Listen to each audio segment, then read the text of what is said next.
This episode of the Linux Action Show is brought to you by the good-looking folks at GoDaddy.com. Use our code Linux and save yourself some cash.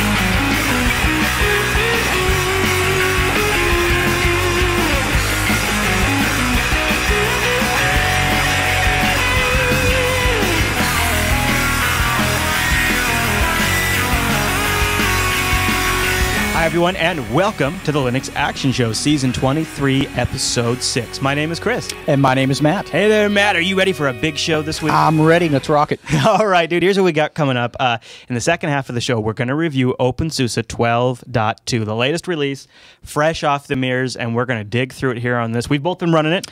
In fact, we even got our hands on it a little early. It was awesome. It was definitely a real eye-opener. Yeah, so stay tuned for that. And then in the news segment, I think it's time we challenge some of the Distrowatch numbers. Now, I love Distrowatch, but I think we use it a little too often as a source, and I've got some data why I think that might be the case. And then in the feedback segment, we've got some great emails from you guys coming up towards the end of the show. But before we get to all of that, we've got our picks for the top of the show. Matt? Let's get to it. You ready for my runs, Linux? I am all ready. Let's rock it. Now, you race car fans are going to love this one because many Formula One race car systems run Linux. No kidding. No kidding, Matt. So here's they're highlighting one particular one, and thanks to Crash Benedict, who's in our IRC chat room and submitted this to the linuxactionshow.reddit.com subreddit. And this is the McLaren team who won the Italian Grand Prix this week. No kidding. Yeah, wow, yeah. right. So thanks for Crash. Cool.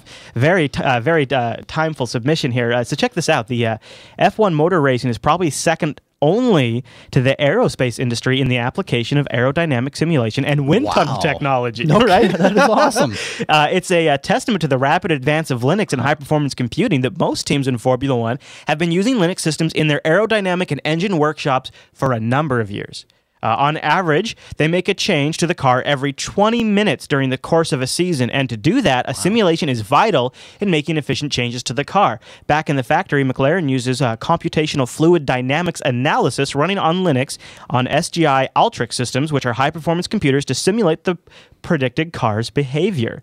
They go on to say the Renault racing team, for instance, first began experimenting with Linux clusters as far back as 1998. Whoa. Yeah. Wow. Linux clusters in 98, and used IBM Linux systems to run critical database telemetry applications since 2001. Telemetry systems transmit data from the car to technicians in the pit while the driver is racing.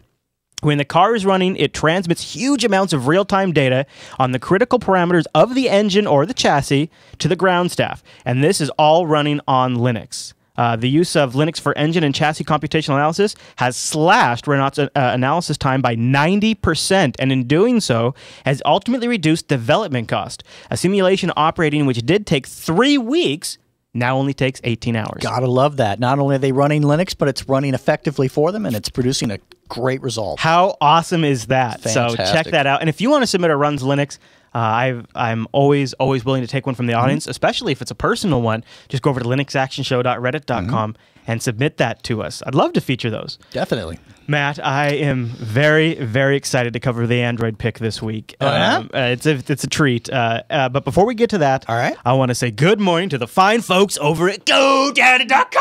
Woo! Good morning. Now, I was talking with Danica just last night. I usually run the show past her, so here's what we're going to be covering. Oh, okay. Tell me what you think. Right. You know, she says, well, she's the one that brought up a lot of the good points about the Distrowatch numbers, so stay tuned for that, folks. And so Danica had a new deal while we were chatting on the phone. She wanted me to pass along to the fine folks. If you're out there and you want to support this show while you're getting yourself a .com, or maybe you're doing something fancy, check out this great deal we have for .coms right now. You can get a .com for $5.99. That's a good buy. That's a great buy, right? Really good. You can get up to 3 additional domains for $7.99. Use our code 599Linux to get a .com for $5.99 when you're checking out over at the GoDaddy.com, the world's #1 domain name registrar, longtime Linux supporter, longtime Linux Action Show supporter, huge supporter of the Jupiter Broadcasting Network, Danica Patrick, fan of the show. $5.99 Linux. That's easy to remember. Yeah, you know, and also we haven't really mentioned it on the show, but what do you think of their new site design? I think it's very clean. I think it's much cleaner. Yeah, I like it. It's real easy to navigate. I'm liking it. Yeah, 2 thumbs up. They're doing a nice visual refresh all over the place. If you guys haven't checked it out, go over to GoDaddy.com and check out their new site. Log in and check that out. Yeah.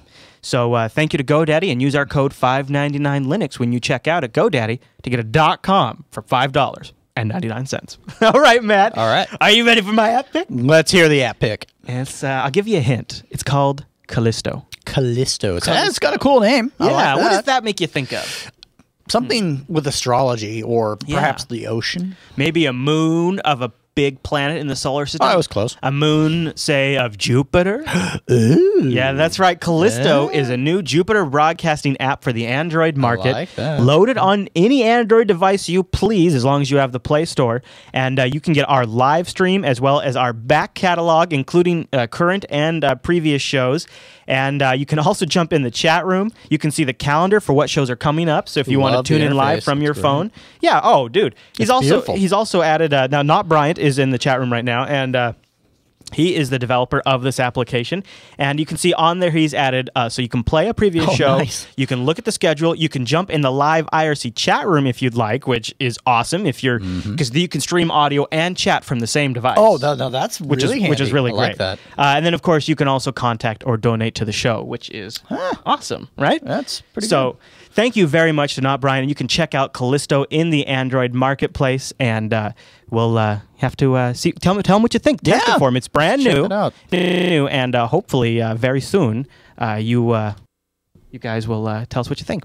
Sounds good to me. All right. So moving on, unfortunately our chat room is lost streaming. Oh, okay. capabilities, so I'm they're seeing freaking out, yeah. I'm seeing a lot of activity there. Like, hey, what's going on? Yeah, but we're still recording. We're still here. Okay. All right, so there you go. So that's Callisto. Check it out. Link in the show notes if you would like to download this thing. Thank you to Not Brian for. Well, if you're an Android user, this is a no-brainer. You really should get this app. Absolutely. And I love the fact that he added the freaking calendar, because it's like you tune in live, you don't know what's going on, you want to check the calendar, see what's up. You know, I think that's awesome. So I think it's fantastic. I love the layout. It's just gorgeous. All right, Matt, let's move on to our desktop pick. All right, I'm set. Now, this one's pretty interesting. I believe it came from Mr. Cheese Bacon in the IRC chat room, and I love me a good systems performance monitoring command line. Must have. Yeah, you can fire up a terminal. You can do it through an SSH session, and these are very, very useful. So check it out. It's called Glances, and you can keep an eye on your system. And I like the layout. It's in most repos. Yeah, It's got a great layout, doesn't it? Yeah.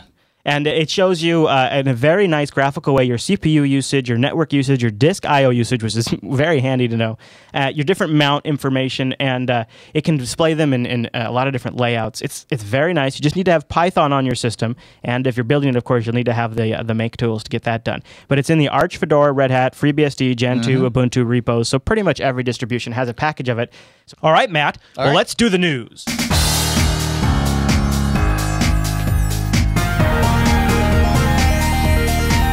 So, what's new? Great question, Matt. Here's our first story in the news docket this week. Brace yourselves, longtime Linux users.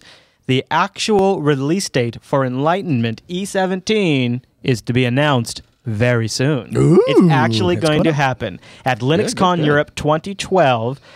This is awesome. This is on the E17 Release Manager WordPress blog, and it's here we go. You ready for this? So today I'm announcing I'll be officially giving a presentation at LinuxCon Europe in November. I'll be giving a 50-minute presentation on the history of E17 and the road to its eventual release, culminating with the announcement of the 100% real E17 release date. And people have also noted that release snapshots, developer snapshots, are sometimes happening multiple times a week. Okay, well, that's good to know. Which a year ago they were happening multiple times a quarter, maybe at best. So we're seeing some actual. It's getting real close. That's good. It's getting real close. Now, so there you go. I just had to put that in there to put a smile on people's face because it's kind of funny. The chat room's like, meh, he's 17, but whatever, whatever. I it's think there. It's awesome. Give him some support. All right, Matt. All right. You're gonna have to talk me down on this one. Okay, I'm gonna talk. You're gonna talk some sense into me, Matt. All right. We all know. Now, Matt, I'm sure you've never done this. No, never done no, this. But we all know that sometimes bloggers will write a quick article just to generate a little traffic. Okay, yeah, no, I never do that. You see, so see, this was posted. This was posted on August 26th, Matt, and see, August 26th. That would be like in August. That was a Sunday. Yeah. So maybe Steven wanted to bust this thing out real quick to get our attention. Probably. So Stephen J. Von Hall-Nicholas over at ZDNet has written an article called "The 5 Most Popular Linux Distributions." Yeah, and as soon as I saw this headline, I went, Oh no! Oh no! Oh no! Okay. Yeah. And Steven's one of these writers too, where I'm mixed on a lot of the stuff he writes. I enjoy a good portion of it. He's a good writer. And then sometimes he writes stuff like this, and I think, is Steven following Linux, or is he talking about something else? Well, I can give you some perspective that most people don't know about people in his position and people in my position that write for a living. Is a lot of times we don't have Now, let me word that carefully. We're asked to write on a particular topic, and we're asked to write in a direction that is going to get maximum views. I was going to. So you just recently over at Datamation posted the top. Was it the top 20? Right. And so sometimes our editors want us to write something that's going to be of benefit to the readers, and sometimes maybe they want a little controversy. The top 20 Ubuntu productivity apps. Exactly. So they come to you and say, make it Ubuntu? Almost always. That's another thing to understand is the fact that Ubuntu wasn't #1 in this guy's list was actually kind of surprising. At least I don't believe it was. Yeah. Let's get to that. So that might have been what's going on here. To me, oh no, it was definitely they have some editorial. To be a little critical, to me, it felt whenever a blogger goes to Distrowatch and says these are the top 5 distros based on Distrowatch, it feels lazy. He has to have a metric to point to, and so I mean I'm not saying I agree with his choice of metric, but he does have to have something, because otherwise in the comments then he's going to be flamed out of existence. He says he says what this is in his words. With that, I have to turn to Distrowatch, the master, and listen to the interesting choice of wording here.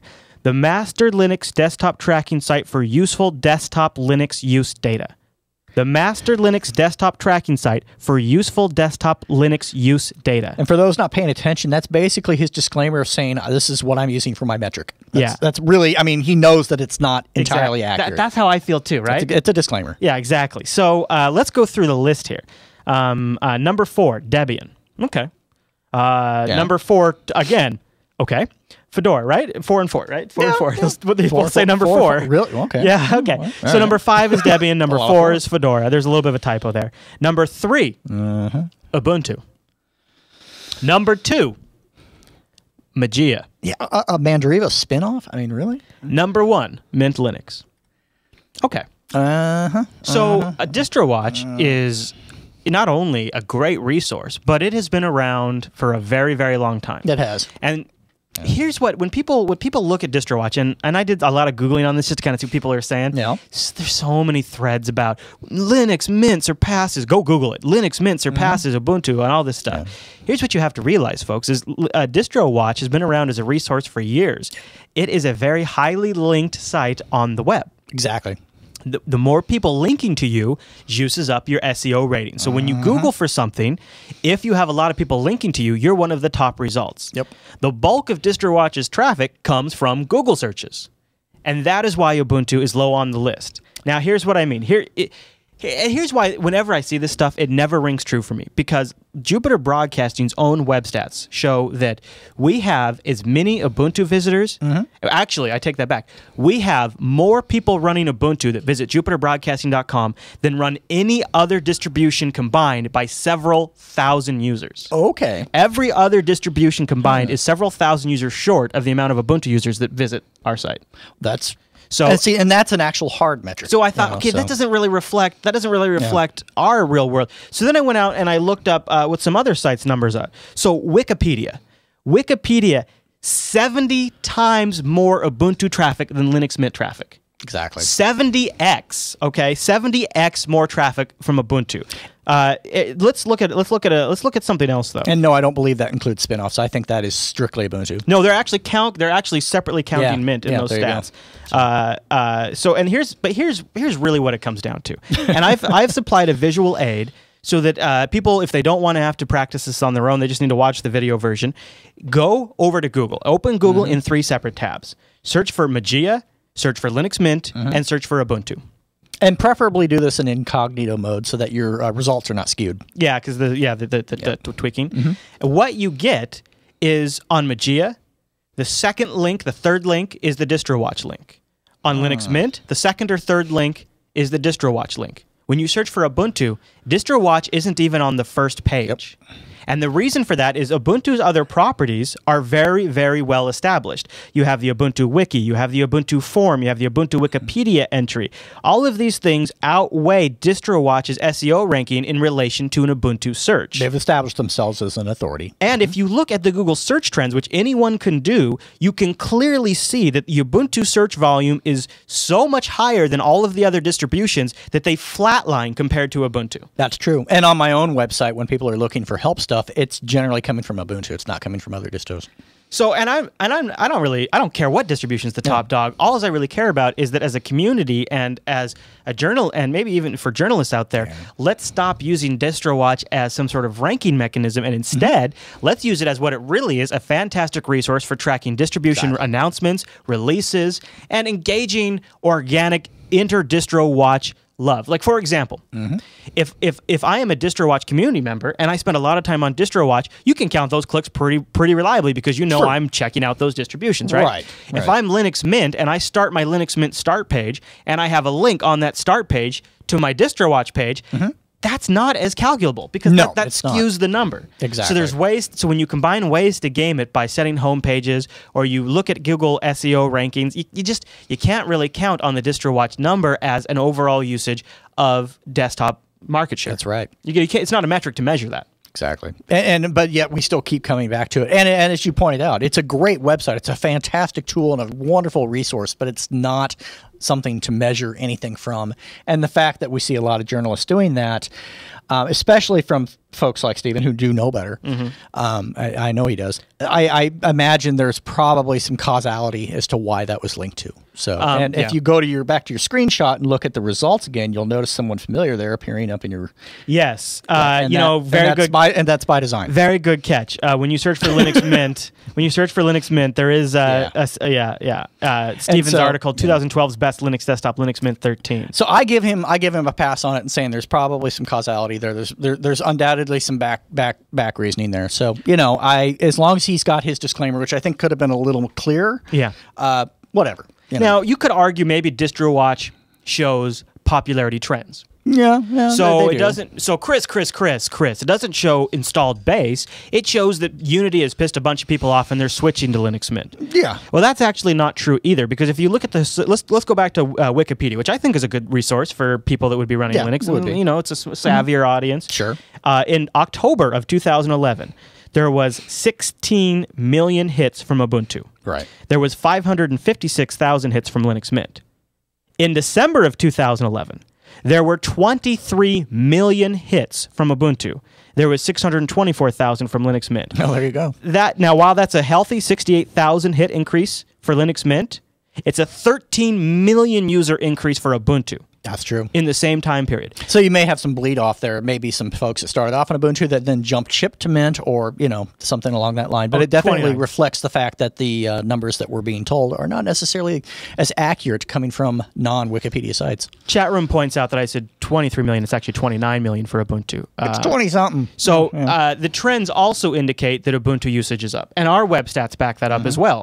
And I think this is it's an interesting disconnect because it just sort of shows that sometimes things are sort of one thing on the surface, but if you look at the actual numbers and you look at it from multiple angles, you can spin these things anyways. Anyway, absolutely. Right? Yeah, you can. You can. And my big gripe, and something I personally try and avoid whenever possible, is I don't like latching onto hard numbers of any kind, simply because of the fact that it's so difficult to measure accurate numbers. And fluid. Yeah, trends are cool. I have no problem with trends. And actually, exactly, it's fluid. It can literally from minute to minute swap and change. Distro hopping and all that. So, yeah, it's a mood issue.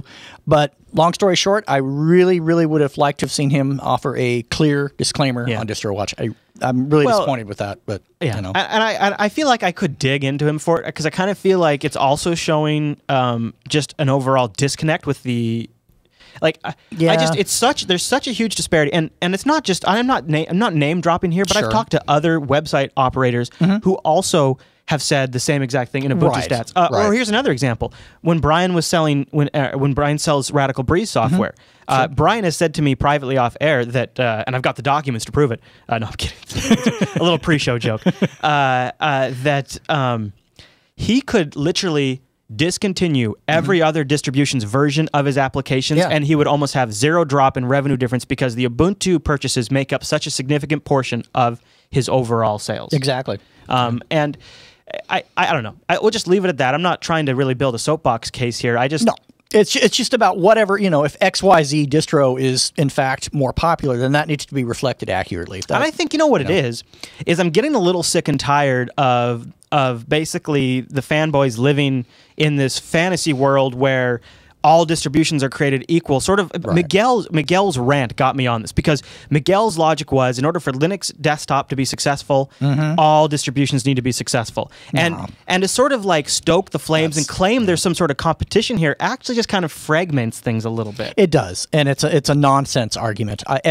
There's specialized distributions meeting specialized needs. And then there's the bulk distributions. It doesn't matter. Yeah. Now, what matters is where the buck is, and if the buck's with Steam on Ubuntu, then that's what matters, right? Yeah, exactly. It's going to bleed off to everybody else. It's going to be great for everyone. Speaking of Ubuntu and Valve, something that might impact Valve negatively is Phoronix has released a new set of benchmarks, which shows that Unity's overall performance impact on gaming is not so good. Well, and this may self-correct itself, and I believe there was a bug associated with this at some level. There is a Compass bug at this point, which causes some full-screen redraws, which would be a significant performance hit, which is scheduled to be fixed soon. Oh, hopefully it will be. Before release. But you can take a look at it. But just it's still disconcerting. Comparing 1204 and 1210's versions of Unity, you can see there's a pretty significant difference here. So you go from, let's say you're looking at... it's quite significant. Say you're playing this Lightmark benchmark. 40 frames per second versus 36 frames per second with the new Unity, okay? Or Xenonic, 64 frames per second using the old Unity, 55 frames per second using the new Unity. And he goes on to say that, combined with the removal of Unity 2D... Right, which is a mistake. It's sort of a double whammy. Yeah. It's going to be a mistake. I mean, it's fine if you're running modern hardware, you don't care. But if you're not running modern hardware and you're trying to run Ubuntu on a slower machine that needs Unity 2D, or in fact is going to be hurt by these redraws, then it's no good. It needs to be addressed. I think about it in the terms of Valve and the source engine coming over to Linux, and if people are running the Unity desktop, and different graphics drivers can have different results, and people are seeing significant performance drops, that makes Valve look bad. It makes Valve look bad, and it's also going to reflect negatively on beta testing, for instance. That's going to perhaps give them skewed results that they're going to be basing everything off of. It just skews the whole thing. So I'm hoping, backtracking a little bit, that this bug is addressed, that by the time everybody starts getting into beta test mode, we're good to go, and that these issues are in fact dealt with. I'm a little concerned if it's not, that Canonical is already going to face some early growing pains that, while they seem a little, I hope they don't seem insignificant to them, because they're the exact kind of thing that makes a third party's product look bad, which makes them avoid your platform. Yeah, exactly. And as a nascent platform where Canonical's reaching out to developers for the last 3 weeks, we've talked about stories where they're trying to bring people into their store, trying to bring game developers on, trying to bring the Unity engine people over. But if they don't address performance issues like this, if they're not a proper caretaker of their platform, they won't have people build on it. And this is something that I have been railing on Oracle for the last several weeks in regards to their treatment of Java on TechSnap. Right. I've gotten on my soapbox saying Oracle is screwing it up. They have a responsibility as a platform owner, just as Canonical has a responsibility as a platform owner to fix these issues before it stunts their growth. Exactly. So hopefully they address it. Yeah, because they're right now they're at the top of the hill, and whether they roll backwards or go forwards and go down the good way is going to be completely in their camp. And I'm hoping, and I'm really hoping that they do address this. And don't give people another reason to stop using Unity. Well, and a lot of times, especially with newbie users and even advanced users, people can be pretty fickle. Yeah, if something doesn't work, I'll drop the desktop and go to something else. Totally, gamers? Are you kidding, dude? If I can get another 10 frames per second by just switching to Xfce, you're damn right I'm going to do that. Exactly, so, it's a no-brainer for them. Yeah. While we're talking about Valve, this one made tons of headlines all over the web, but it's kind of a not story in a way. Valve is seeking testers for the beta version of Steam on Linux. And I couldn't get the URL to work for the actual beta. I mean, I'm sure it's working now, but when it was first out, this is it. It's just like, this is it right here. And this is not an official Valve website.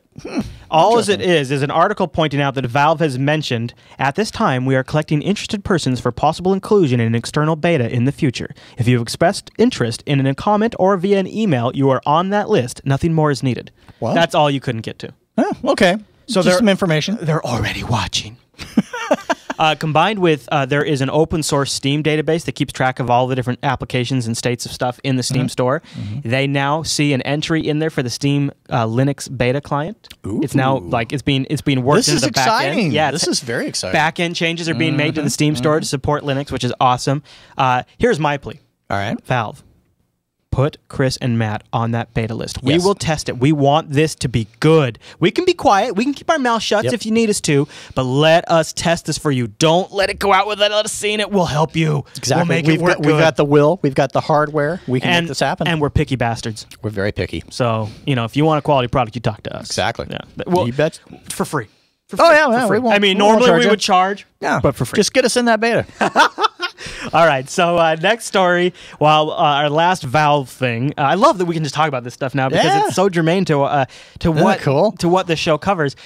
It looks pretty solid. We've talked about it before, but it's looking really solid now that we're going to have a Steam box that runs Linux coming out of Valve. And you combine this with a patent filing that Valve did with a pretty cool looking controller.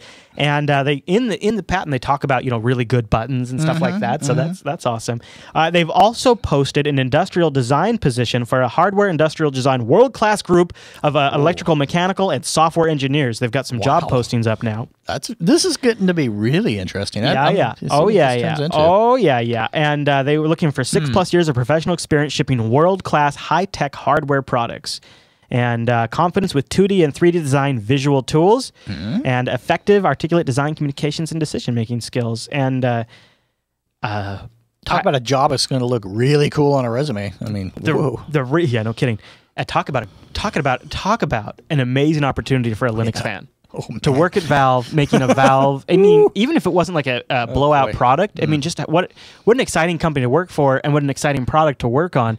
And I think if you look at it, this strengthens Valve's commitment to Linux, not distracts them, because not at all. they have an investment at a hardware level to making sure Linux performs well. That ensures longevity, in my opinion. And they're not betting all of the Linux horse race on just one horse. They've got two horses in that race, and that's really good too. One they have a lot of control over, and one not so much. Yeah. Right. So that's good. I think that's really good. And then you combine that with their Steam Cloud, where all your game saves move between machines. And if it is a Linux-based machine, then we might see a lot of games make it that normally wouldn't be available. That would be awesome. Yeah. I think this could be really cool.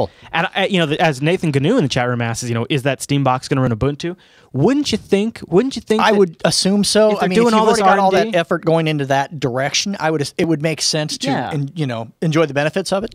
I would think so too, and just logically, and it could be a super stripped down version of it. Although counter to that, if they do want something that is compartmentalized and separate from the Ubuntu effort. No, there might be some logic to that. A little safety factor. Might not be a bad plan, especially if things did fall apart there. Then they've got a backup. Sans all eggs in one basket. Yeah. All right, moving on. Let's talk about Lightworks, the video editor. We've covered it for a while, and it looks like it's getting close. Perhaps next month. The Lightworks development team has said in a forum thread, we aim to have the Linux Alpha build available October 30th. Well, we have a date. Okay, now that's something, right? You get some points with that. I know I'm being really optimistic here. As a Final Cut user, am desperate for some really, really proficient, high-end, high codec capability editing suites. That would be really cool. There's just been nothing, and don't get me wrong. There's good editors, but there's also there's a pro level. Exactly. I mean that I can totally understand, especially if you're used to a certain workflow and you're used to certain features, and you don't want to have to take extra steps to try and compensate for that, because I would argue it's possible, but it is a pain in the butt. And I think so I'll give you that. And I think too this is something when you move beyond the basic video editor. And you start working with these professional tools, one of the things you're actually doing is you're building an employable skill set. Yeah. And when you're investing that much time and that much energy into learning how to operate a software product, it's like people could make their entire living only using Adobe apps. Illustrator and Photoshop and all of that. And for the compositing stuff, they've got a really good handle on a lot of great apps out there that are duplicatable, but what was missing is a good NLE. Yeah, so, basically something that people can work with. But a rational person that's really working with these tools has to look and go, if I focus on Final Cut, or if I focus on Premiere or Avid, I could actually take these skills after a few years, turn around, and I could go get a job doing this. That's true. Although I think that, and that's the big differential. If you want to become an employee using these tools, you have to use the proprietary ones. Yeah. If you want to do something on your own and you're able to produce a result as a self-employed, yeah. So that's going to be interesting. The only other gotcha is if you kind of like the thing that I ran into, and it was actually very fortunate that I was on Final Cut, is a couple years ago, I started working with other editors. Right. And having other editors come in, the fact that they already knew Final Cut just meant they just sat down and started working. It became a standard. Right. I got you. So that's why something like Light works, because it's cross-platform. It's going to have some industry support. It's got a name recognition to it. I think it's a big deal. Yeah, no, I definitely think it's a huge deal. Well, and anytime you have a pro-level editor, I think it's a huge deal. But as you brought up, though, I think that's going to be a deal maker rather than breaker. I hope so. Yeah. All right, Matt. Now, I know you and I both have some EEE PCs around here. But time has come for the EEE PC to fade away. ASUS is killing their last EEE PC netbook as demand for tablets grows and grows. Brother. So there you go, Matt. Flood the market with more tablets. I mean, tablets are great, but come on. What, Matt? What? You like a keyboard, Matt? Yeah. What with my functionality and my adult behavior? I mean, my adult behavior. I mean, it's just kind of like come on, folks. You kids and your tablets. What with your interwebs and all this. No, for me, it's just. I'm sorry. I want a tool, not a toy. I don't want, I mean, tablets are cool, but I'm going to get distracted. I'm going to end up playing games and stuff. I agree with Shane. I agree with Shane Kupel in the chat room. It's because they got the Nexus 7 contract and they're just making more of those things than they can, or they're selling more of those things than they can make. I mean, tablets basically come down to a pyramid. You got King iPad here at the top. You got your Android guys here up down here, and then everything kind of comes down here, and so they're going to make some tablets down on this level. Yeah. Who cares? Yeah. Why not own? Even if it's a smaller niche. Own the netbook. Own the netbook. I mean, there's still a demand. I argue there's still a demand. And I think what you'll see is the demand will come back. Yeah. I don't know. I mean, I have a few tablets. You give me anyone over 50 and you park them in front of a netbook or a tablet and we'll have a conversation. I'm telling you. Especially if they need to write. Yes. Especially if they need to write. Yeah. Unless you get but then you get a Bluetooth keyboard. And the thing is some of these Bluetooth keyboard, but nothing beats it like fingerprints all over the screen. Yeah, but these Bluetooth keyboards start at $90. Yeah. And then when you get a $300 tablet or a $200 tablet and you add a $100 keyboard, now you're at netbook price. Now, that being said, a tablet with the keyboard docking station, it has a touchpad and a keyboard. Okay, there's value there. Maybe like the Transformer Prime. Yeah, the Transformer Prime is a great example. ASUS makes. Yeah, and now that I get, because then you have the option of going either way. It's a mediocre tablet or it's kind of a netbook replacement, which is cool. I agree. That I could see. I agree, too, with the chat room, that I think it's a combination of the success of tablets and the popularity of Ultrabooks. I think that's eating at the netbook market from both ends. Oh yeah, no, the Ultrabooks are mopping the floor with it. That I'll give you. I mean, because again, it's got the functionality people want. But I think we get so caught up into.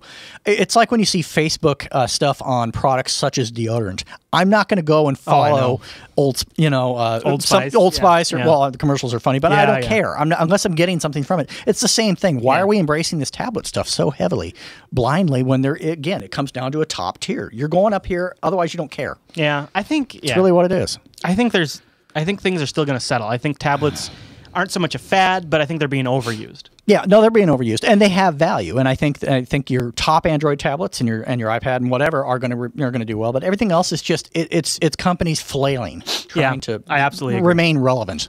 Although it didn't make it the news docket this week, I was impressed with Amazon's latest Kindles. Oh yeah, the price points I think are amazing. Pretty good. And I'm actually a believer in that $250 a month, 250 megabytes a month for $50 a year. Yeah, 3G plan or 4G plan. I'm okay with that. That's a nice little Wi-Fi supplement. Sure. I think they got some really interesting stuff going on there. But Amazon's doing some good stuff.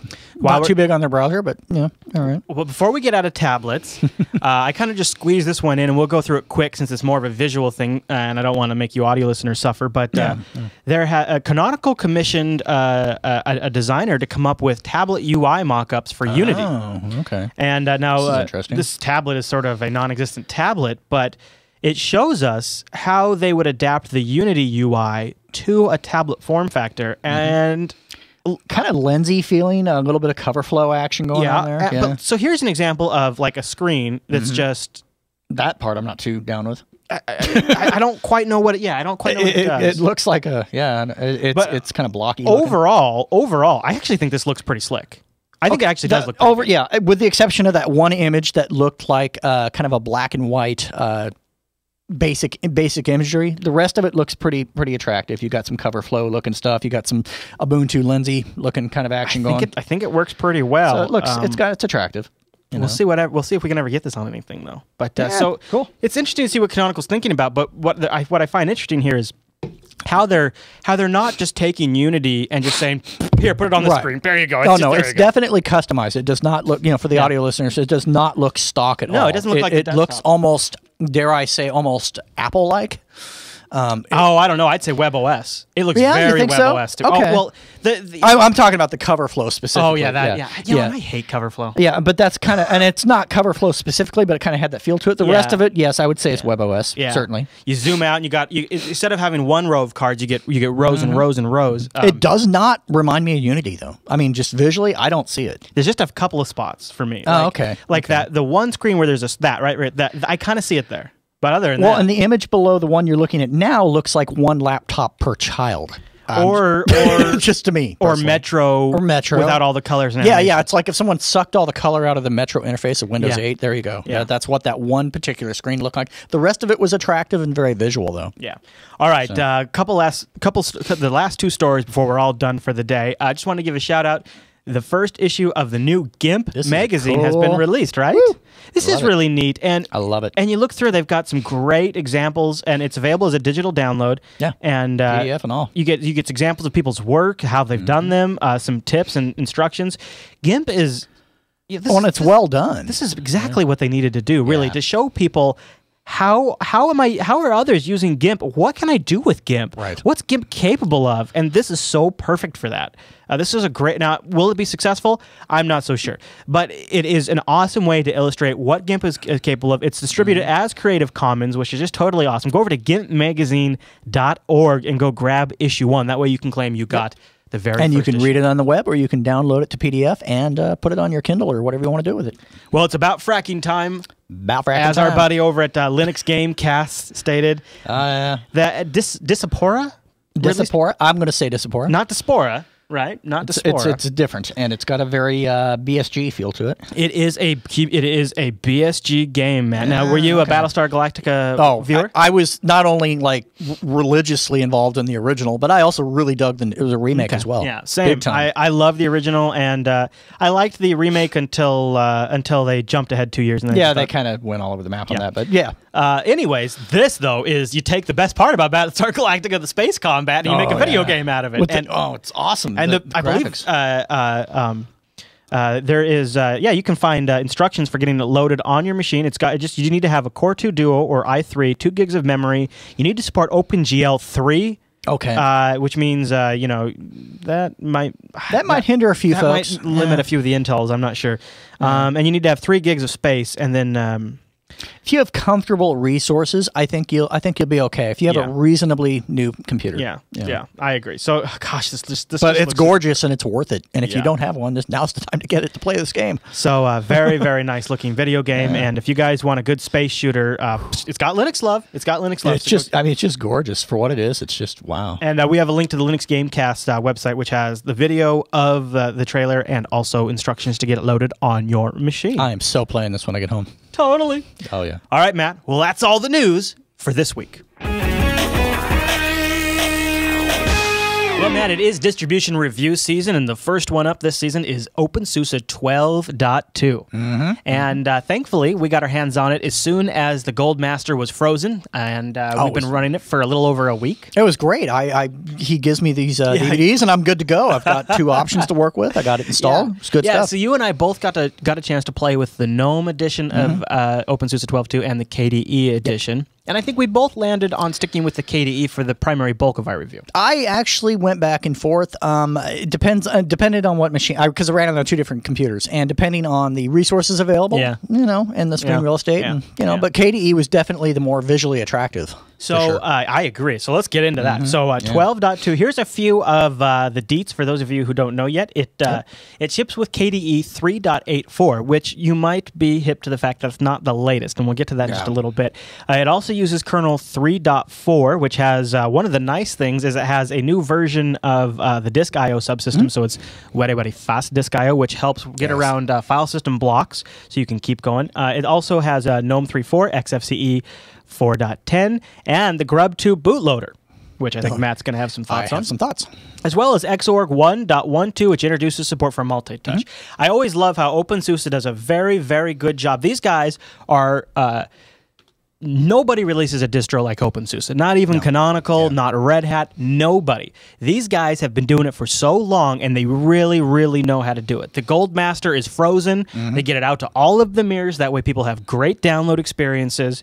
And then they write up these fantastic summaries, and the way they write things is engaging. Well, the release notes are clean. There's icons where they need to be, and they're sectioned off in a way that it makes sense. Listen to the verbiage. From the kernel to the desktop, openSUSE 12.2 brings you speed-ups. Linux 3.4 has a faster storage layer to prevent blocking during large transfers. Glib 2.15, the basic library, improves the performance of many functions, especially on 64-bit systems. And Systemd enables Systemd 44 enables faster booting. And they layer in all these great, they really bring out the strengths of all of the open source software they bundle along with the distro and top of their own sort of customizations. Yep. Here's the tweaks and things that are happening, and here's why you care. I really like the layout. They did a nice job with that. So let's start with the KDE version here. All right. Now, for my review purposes, I started with KDE 4.8. And a little birdie from the openSUSE project told me that one of their goals with the 8-month release cycle of openSUSE is to pick stability when appropriate. So if KDE 3.8.4 is showing it's a better long-term supportable desktop, they go with that over KDE 4.9. If they have reasons to go one rev behind, they're not afraid to do it. And with that 8-month release cycle, they have a little extra time in the oven. And I think that's a really smart good approach. Yeah, I think that's a wise approach. And didn't they actually affect the timeline as to when it was released because of something wasn't quite ready? I believe there's even maybe a little bit of extra time they took, which is awesome. I support that wholeheartedly. I wish more distros did that. Sorry, 4.8, not 3. Okay. Did I say 3? I think you did say 3. Maybe I was reviewing openSUSE 7. I don't know. Time travel. Yeah. But you get the gist. I guess it would be SUSE back then. All right. So although, just because I could, and I wanted to test their package management, maybe this would be a good spot to jump in, Matt. I decided to go ahead and upgrade to KDE 4.9. There's repos out there for openSUSE 12.2. And so in my review here towards the end, I went straight to 4.9. Okay. Well, now, how was your package management experience as far as installation and updates? Compare it with mine. The way openSUSE handles packages it seems to be changing. There's a couple of new front-end applications called Apper and things like that. And then there's also the good old standby software management tools that ship with YAS, yet another system tool that is their central configuration admin panel. And, I ended up running into... issues trying to install Xfce. Xfce, I was presented with. In fact, I even went out and I grabbed a screenshot. And I got a screenshot in there as well. I think it's still up in there. So yeah, you do, don't you? So you have here's this error. So you can see I just got like this wall of conflict errors when I tried to install Xfce. And they're all branding things for the most part, so we didn't see anything critical. And you got a really strange I just took error. a terrible with a cell phone. Yeah, cell phone screenshot. But my error, and for the audio listeners, my error was failed. And it didn't just fail; it failed. I mean, you're using their new package updater. Yeah, and I could not get that to work for me. Yeah, and so for me, with all the great things that they did in this distribution, to include this, after taking great painstaking effort to make sure that everything else is stable, was really disappointing. Not because I have a problem with it in the long term, but I think it's a little too soon out of the oven for that particular tool. Here's a good example: is my software management. It's failing to start right now. Yeah. And what's too bad too, because these tools are actually really nice. They're okay. Visually, they're awesome. I felt like that the there's a lot of information being thrown at you when you run an update or you install software, that pertinent information to an enterprise user, such as, hey, by the way, this is, it's been authenticated with such and such. Here's your key. Da, da, da, da, da. This is really cool, but I would love an option to just say, I don't care. just turn that off. It was kind of annoying, and it tended to be a little pokey at stages. And I found when terrible, but after I added the KDE 4.9 repo to actually get the upgrade done, I actually ended up dropping down to the command line and using, I believe it was Zipper to apply the updates. And just for a little background here, I've used SUSE forever. Yeah. I mean, I back before I was the Linux Action Show host or anything like that, I was buying box copies of SUSE. Oh, and then when I worked at a bank, I was deploying SUSE Enterprise Linux and SUSE Enterprise Desktop in a lot of places. So I have a lot of familiarity with their tools, and I think I've walked away with, it seems like, and this maybe in your opinion is a good thing, I kind of feel like YAST is starting to slip into a little bit of irrelevancy. There's nothing really in YAST anymore that I have to go into to get in here to, like, screen resolution and X11 settings. Those are all now broken out into the desktop environments, into their solutions. So going into YAST is becoming less and less relevant, which is in some ways kind of a shame, because I think done right, YAST can be a competitive advantage for SUSE. Well, at one time, and I wouldn't say as much now, but at one time it was what really differentiated them from other enterprise distributions. I think it gave them a really nice tool set. It was a good thing, but now it's kind of redundant. Now here's what I was. I guess I'll get one more negative thing, and then I got a few positive. I got a couple more. All right. Okay. We'll do the negative first, and then we'll wrap with the positive stuff. Cool. So I never found a really direct way to get my wireless working in my laptop. And I've come from we talked about this. He was working with a Broadcom chipset, and I had expressed that I've been working with Linux wireless for ever since Orinoco. Since there was Linux wireless. Yeah, since there was, just forever. I've had years and years of experience with it. And generally speaking, what was missing is in Ubuntu and distributions based on Ubuntu, you have the NDIS action going on in the background for you. It's just automatic. Yeah. In openSUSE, you're pretty much on your own. So in this particular case, it needed a restricted driver. It needed to run NDIS driver, and that wasn't available. I jumped into YAST thinking maybe if I went into hardware information or if I went into online update, there might be like, hey, we've detected you have this card. Would you like to load the driver? I was never presented with any proprietary driver setup wizard, which... And I think in your defense, I think that truly that's a failing. If someone is coming from another distribution that does offer that functionality, that could be confusing for them. Yeah. Because that's something that's almost expected. It's almost become a staple. I kind of knew going into it that was going to be less likely. So I was using natively supported wireless devices and found that they were quite compatible with what I found on Ubuntu. Now, what other negative points did you want to touch on? Because I got a couple positive things. The number one thing I wanted to mention was the implementation of Grub 2. I think it's great that they jumped on board with that. That's awesome. Unfortunately, it lacks a tool that's available in Debian-based distributions, or at least Ubuntu specifically, which is the Grub 2 update option, to where I can, rather than doing the whole thing by hand, I can drop that into a command line, make my changes, and then update. Did you try the I tried the GUI and broke it. Oh. Really? I figured, knowing SUSE, it's probably going to be in a GUI, and it was, and that was great. Okay, but it broke. On here, should I try changing some stuff? Let's try. I'll try some of the parameters, just real basic parameters, it completely broke it. So I had to do just to get back into it. I ended up doing a live disk. I'm going to roll the dice. All I'm going to change is the default timeout before it boots. That's pretty minimal. I changed it from 7 and maybe seconds I was just being 3. too extreme with it. We'll find out. Because I've had crazy stuff like that happen, and then all right, so Grub 2 broke on you, and that left you kind of high and dry. Yeah, well, for me personally, it wasn't the end of the world. I could just, I just fixed it. But the point is that for people that are used to having an update tool to where that's not going to happen, whether it be from a command line or from a GUI, it's really frustrating, especially if you're in an enterprise situation and you need to make a tweak, and whoops, there it is. Now, I really felt... Not so good. All right, so it looks like we're good. It looks like particular update. Yeah, it depends on the change, I'm sure, but that particular... So it's not just the tool. Okay, so maybe it may have been the parameters it didn't like. Yeah. It could be. And I have used them on Fedora and, Ubuntu, so I would assume that should be okay. Okay, I got a couple positives for you. You ready? Okay, let's hear some positives. Far and above, one of the absolute nicest implementations of a KDE desktop I've ever used. And it's funny because a lot of times, depending on the distro's implementation, I either can't stand KDE or I can see myself completely switching to this desktop. And this is one of those times where like, oh, so this is how KDE is supposed to be used. This is what it's supposed to feel like. Combined, with the noticeable speed improvements I see in this release of openSUSE. Yeah, that I'll give you. This thing pops, Matt. I mean, it's pop. That was the one thing. That was the one plus I had with it. I couldn't believe how fast. Look at that. Cold everything boot. ran. Cold boot. You see how fast Dolphin opened up right there? I mean, just it's immediate. It is instantaneous. You combine that. You combine that with an SSD, and this distribution will blow your face off in terms of speed. And that, combined with a very slick KDE desktop, is extremely compelling.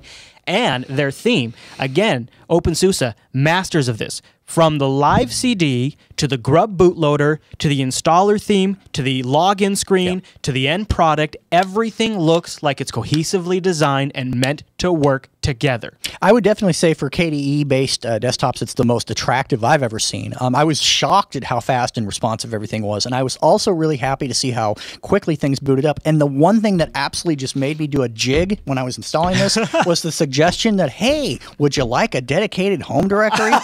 Finally, someone gets it. Yes. Because I know better, he knows better, yes. Joe Blow might not know better. Right. That's awesome. Yeah, and it does really well. And it imports existing mount points. Yes. Oh, love Isn't that's genius? And it's brilliant. It will do smart things, like it detected that I had a second hard drive with a Windows partition on there, and it mounted it as /Windows_D because it's the D drive in Windows. And as a user, I would say, oh, that's my Windows D drive. Exactly. And it makes a seamless experience. So big props on the installation. The installer also has a bunch of really great hidden features, like you can start it up in VNC mode and you can walk away and it'll run headless.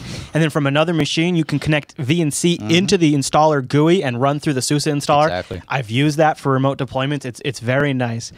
So those things I think are definitely in the positives. Oh yeah. No, and heavily in the positive. I mean, like to the point where I'm going to come back to this and see if they've addressed some of the bugs that I ran into, because I want to use this. I want to be happy with it. So I really do. Here's what I wrote down just to try to put my thoughts together is openSUSE feels a bit weighed down by some legacy, with some tasks seeming overly complex, even if it's just in function or UI.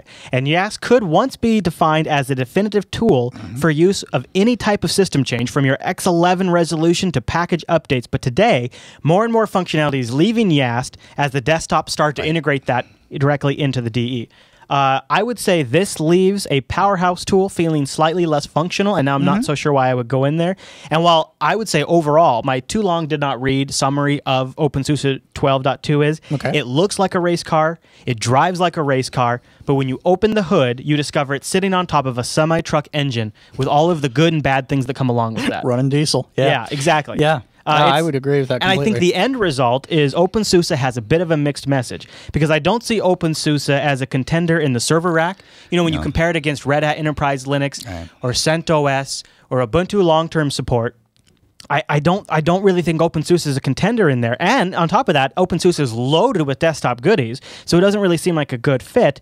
It just feels like maybe it could use more attention as a desktop, and maybe they could move away from the server elements, because yeah, I would agree with that. I think if it got some TLC with its packaging, if it got some TLC there, I think it absolutely destroys Ubuntu for enterprise users. Well, emphasis on enterprise. Now, I would not for home users, goodness no, but for enterprise users, I think it does. What SUSE has struggled with, and at this point they've just struggled with it for too long, it's just it's not okay anymore, is their package manager. That's and they get it, and then it changes. And the tools now, like, I never got the app or update manager to work for me. Right. It just never worked. And what is that?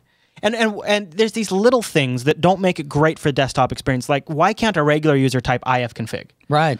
You know, no what kidding. environment is that a security risk? In a bank environment where maybe I have 400 tellers remoting into my Linux mainframe because there's not server? websites you can go to get that information anyway. I don't understand what the benefit is exactly. there. And this is my overall issue with openSUSE is, like, they give me 1 or 2 clicks away from turning this thing into a domain controller that would emulate Active Directory and authenticate hundreds of Windows desktops against it, and that's cool, but that's not what I need. Yeah, no, and you see, I think what openSUSE is struggling with, Matt, is they are lacking competitively to a CentOS type solution. Right. See, what people don't really think about is CentOS is a huge boon to Red Hat server sales. Yeah. Because a business, like an IT shop and a business, can deploy dozens and dozens of CentOS servers in testing and in development environments, and maybe even in production in some capacities.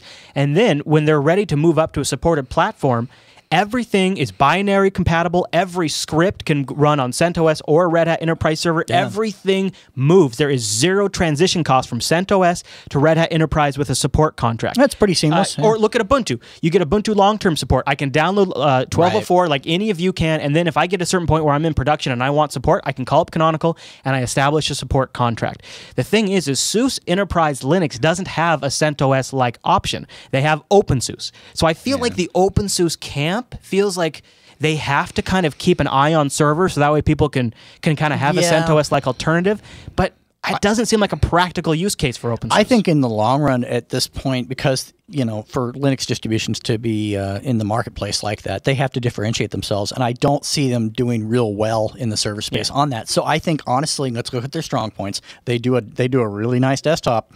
Maybe that's where the concentration needs to really be focused on at this point. Maybe that's what's best. I don't know, but I definitely would agree that there is no seamless transition there whatsoever. One thing that I think they got that's really hot is their open build service, where you know, Ubuntu has PPAs, Arch has, you know, and Gentoo both have extremely up to date packages. openSUSE, you can go to their build gallery and search for VLC or search for something you want a new version of, and they will give you a one-click install from the website. Add that repo to your package manager and install the package. Boom, boom, you're done. Very nice. I would say I would mirror it with Ubuntu's apt installer that you can do from one-click install. Yeah, one-click install. Same thing. The only thing I ran into, and I can't remember if it was Kazam or which application it was, but there were a couple of apps that were missing. That and to be fair, this is a brand new release, so undoubtedly this could be dealt with. But I would definitely say it's catching up with Debian-based distributions as far as software availability, but it's not quite there yet. So but again, for enterprise users, you don't necessarily need the latest and greatest. Let's check Kazam for me. I think that was KAZ. One Z, I believe. Let's just try KAZ. See what we get. So you can see. Yeah. So Kazam, go ahead and click into that and see which release it was. You know what I was thinking? I was gonna. You can go in here. So maybe it wasn't Kazam. I was going to check Skype too. See, they have, okay, so here's an example. openSUSE. Oh, maybe it wasn't Kazam. Okay. openSUSE, well, they add it all the time. openSUSE Factory is the rolling releases, so you could, if you're on that, you can always get that. I love that. Yeah. So here you go. Here's our 12.2 package, and then I say, yeah, I know it's an unstable version, and then if I click this button here, it starts the installation process. And I had now in the package management, I had great success with the installation from that side. No problems at all. It was really smooth. Yeah.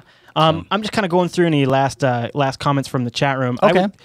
Just as a background for my test system, I did one in a VM and one on an HP Envy laptop. And I think, my summary takeaway would be if you're not an existing openSUSE user, but you've been curious, check it out. If you're an openSUSE user, it just seems like a no-brainer of an update.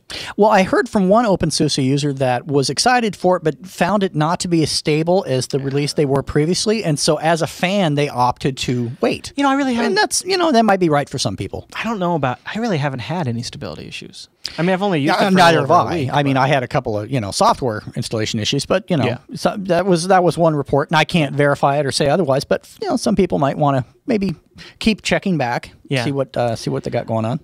The Xfce Desktop is great. It's you can go into your packages, and they have like a meta package area that are called patterns, and then you can select the Xfce Desktop pattern, and it will go out and get all of the stuff. You'll have a few dependency issues that might crop up like I did, and it just feels so old school now to go there and say, yes, install this package, no, don't install this package. I was a little disappointed in that, but in the end result, it's a cohesive distro, and it feels like a distro that's done by an extremely talented group of people. Oh yeah, it's gorgeous. And I think if they continue to focus on a few areas and continue to innovate, openSUSE will stand out as one of the more innovative desktops, and they're going in a very good direction. Yes.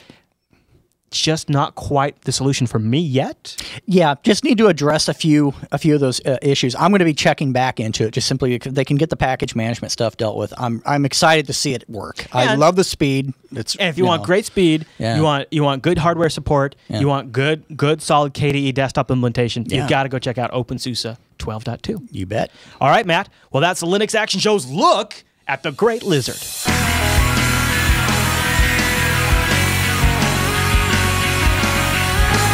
brings us to the end of this week's broadcast. But before we get out of here, we got a little feedback to get to.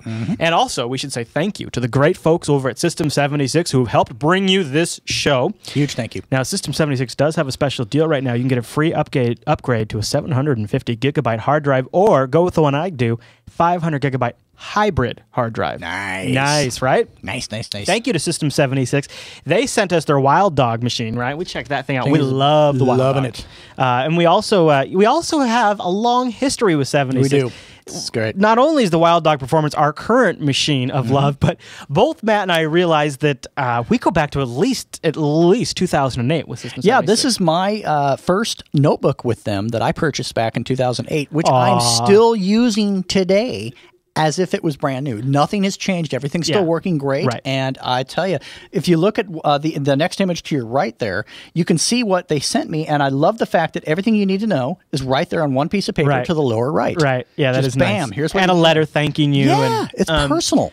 I love it. This is part of their secret sauce. So here's Brian and I in 2008 reviewing one. Boy, look at me. Here I am about 40 pounds ago reviewing the Serval Professional back in 2008. And same thing, Matt. The secret sauce to System 76 is they don't just pick a machine that works great with Ubuntu Linux today. Right. They pick a machine that they believe, looking at the long-term trends, will work great with future releases of Ubuntu too. And that is a key part of something you just don't even have to worry about when you go System 76.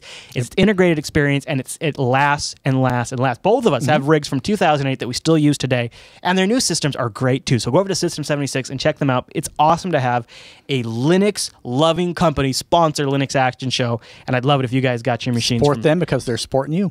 Go get your machines from them. Go on. Go get them. Go get them. All right, let's get to some email, Matt. We got some great ones All this right, week. let's get to it. First one comes from Matthew. He says, "Hey, Chris and Matt, I'm trying to form a new lug." Oh, right on. I know. I wanted to get the word out. He asked us to get the word out in the Panhandle, Florida. I'm interested in members, and I would appreciate it if you might mention us on LAS. I'd be in your debt, and I'm hoping you might have a few watchers in my area. So go to emeraldcoastlug.org. That's emeraldcoastlug.org. And if you're in his area and would be interested in helping him form a lug, go check it out. And for those of you that are brand new to Linux and don't have a clue what a lug is, it's a Linux user group. It's a group of like-minded individuals that want to get together and talk Linux. Absolutely.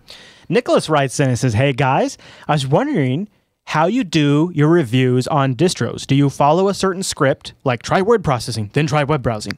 Or do you just install it and use it to your day-to-day work for a bit? Regards, Nicholas." That's actually a really good question. Needless to say, awesome show. Yeah, I thought it was pretty on topic really for good today. Question. Okay, so where to start? Okay, go ahead and start with yours. I guess, it depends on the distro, right? Yeah. If it's Arch, you take a different approach than you take with openSUSE. And I know what I need to get done in a work week, and I often will just use a distro. I live in a distro for a while, and just try to make it work to my needs and those kinds of things. What about you? Well, for myself, I tend to know that LibreOffice is LibreOffice and Firefox is Firefox. I don't get too excited about that. I might look at how they respond and how they integrate and how that sort of thing. But I'm looking at hardware compatibility differences. How does it handle different things that I'm hooking up to it? Does the user experience make sense? If I'm coming into this distribution, does it work for me as an individual? And does it work for different levels of advancement? Depending on what's the default package selection? Are they software installation? Are they smart? And how does it handle updates? And then you look at it. So is this what's one thing that I try to think about a lot is who's. If I don't know ahead of time, I try to discover by the end of using it who I think the target audience is for and if they're addressing that need. Exactly. If I'm going into it and it's something that's well known and I already know what the target audience is, that also kind of helps me sort of establish what things I'm going to check. And it really depends on the specific thing we're reviewing at hand. For example, at some point, Matt and I are going to review PCBSD just to have fun. Yeah. And that is probably a different approach I'll take than when I review say Ubuntu 12.10. Completely different. Yeah. And I also know myself and my personality that sometimes there's just a barrier of entry to learn how to use something. So before we did the 1204 review, I spent a month using Unity So that way, when it came time to sit down and evaluate 1204 on its own merits, I wouldn't just sit on the mic and go, Unity sucks, I couldn't stand Unity, and not, and then miss everything else. So it's sort of a give and take. Some things require a lot more commitment, and some things, like you said, I know LibreOffice, I know Firefox. Right. You're looking at the experience specifically, who it's targeted at, does it meet those requirements, and how does it work with your needs? The other thing I try to do is from time to time try to mix up hardware to try to test compatibility. Yeah. And if I run into a particular roadblock in one instance, I try to make sure that I can at least get an implementation that works using a different set. And how difficult is it to overcome it? Yeah. A lot of times it's real simple. Just you never know. So there you go, Nicholas. I hope that. I mean, it's one of those things that over the years you kind of work down to a science that you apply to different situations. And it would be when I saw this question come in, I started thinking through all of the things, and I started building quite a big list. But in the reality is that list doesn't just always apply. It depends on the situation. That's true. So, all right, great email, Nicholas. And you can send your emails to linuxactionshow@jupiterbroadcasting.com or submit them to our subreddit over at linuxactionshow.reddit.com. The next email comes from Victoria. All right. And Victoria writes, I saw your last show that we're heading into the review season and that you might be reviewing PCBSD. I would like to think it would be great to have, I would think it would be great to have a show reviewing Gen 2. It'd be really interesting to hear some of the similarities between Gen 2's portage and FreeBSD's ports. Love the show, thanks. That would be a fair comparison. I don't know if that's something we would do. Wow, boy, the Gen 2 thing we've got to figure out because it's now becoming the #1 review request just over time. Like we've had so many people and I would almost think, Matt, maybe this would be an idea, is what if we broke it into like a multi-show I think bite-sized pieces would work. Installation, software management. Because then it's not so overwhelming and we're not neglecting entire pieces of important parts. And maybe the way to wrap it would be our review on how to take Gen 2 and make it into a nice usable desktop and review what's involved with that. Right. That might be a way to do it. That might be good. We'll kick it around off air and see if we can't come up. And if you guys would be interested in it, I guess the main thing I'd be afraid of is after 3 episodes of talking about Gen 2, people might just tune the F out. Right. So let us know, because we're not going to do that unless we hear from the audience that you guys would be interested. But I kind of think Gen 2 needs to be split up, because it's just installing it takes hours. Yeah, it's a huge investment. So as you pointed out, it would have to be done over multiple episodes, and we need to really have the audience on board. And maybe what we could do is we could set up you and I could have a shared for the initial install. Here's the VM. We'll start with this. I don't know. We'll figure it out. Well, and as one audience member just pointed out, maybe we need to make a poll for it. That might be just to have something. We'll do that. I'll do it right. I'll do it right after the show. So guys, check the. Go check the show notes, and if you're watching live, I'll have a link in the chat room a little bit. And we'll do a Gen 2 poll. Yeah, it'll be in the feedback section of the show notes. Please go vote on that. So, and by the way, if you don't go vote on it, we're also not going to do it. Not only do I measure the amounts of yes and no's, but I also measure the amount of votes. Yeah. So if you don't vote, I'm counting that as a no. So if you do want us to do it, go vote and let us know.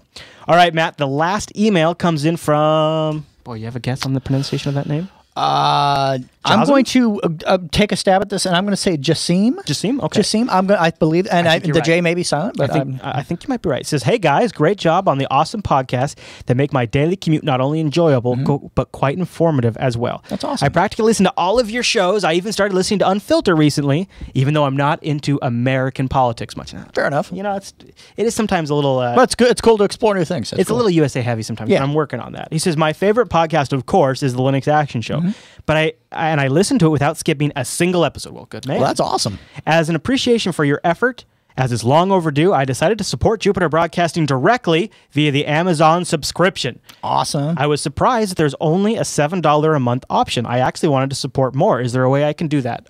And he says, other than PayPal. Or she says, I'm not sure. Sure. Well, first of all, thank you for the support. That's awesome. That is how this network gets by. Yep. I mean, the type of shows we do are not necessarily massively marketable to mainstream advertisers. So we do appreciate that. If you go over to jupiterbroadcasting.com/donate, there's multiple dollar options available there, even for Amazon. There's a $10 option, I believe, as well.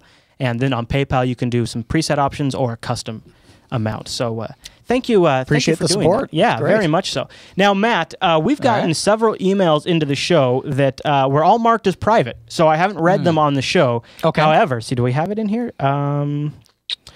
Did I include? I didn't. Well, anyways, we've gotten quite a bit of emails that said they really enjoy having you on the show now. Oh, well, appreciate that. And most of them were marked as private because they also said a few other things that they didn't want on the show. Oh, of course, sure. But the emails, and thank you everybody for doing that. They really people are really liking the content we've been covering. We work hard the direction of the show. So yeah, and thank you all for writing into us. Linux Action Show at JupiterBroadcasting.com. That's the email address. You can also hit the contact link at the top of Jupiter Broadcasting, or maybe even the best way, because we've got a great Reddit over at linuxactionshow.reddit.com, and then other people will jump in there and toss in some few ideas. And another thing to mention, too, is if you're ever wanting to see a more unplugged version of me, always check us out at the live stream. It's a completely different world. So. Yeah, we have some good chats between segments. Matt seems real, he's got a lot of great information, but he seems real tight. Trust me. When I say this, you have no idea the insanity that happens. I step away to take a leak, and then I come back out here. I'm prancing around on the table. It's craziness. It's anarchy. So yeah, check that out. Make sure to get here. 10 a.m. 10 a.m. Pacific, jblive.tv, 1 p.m. Eastern or 5 p.m. UTC. If you'd like to watch the show live, and you can get in our chat room and give us feedback, we're always watching that as we go. So you bet. All right, everyone. Well, thanks so much for tuning in to this week's episode of the Linux Action Show. We'll see you right back here next week.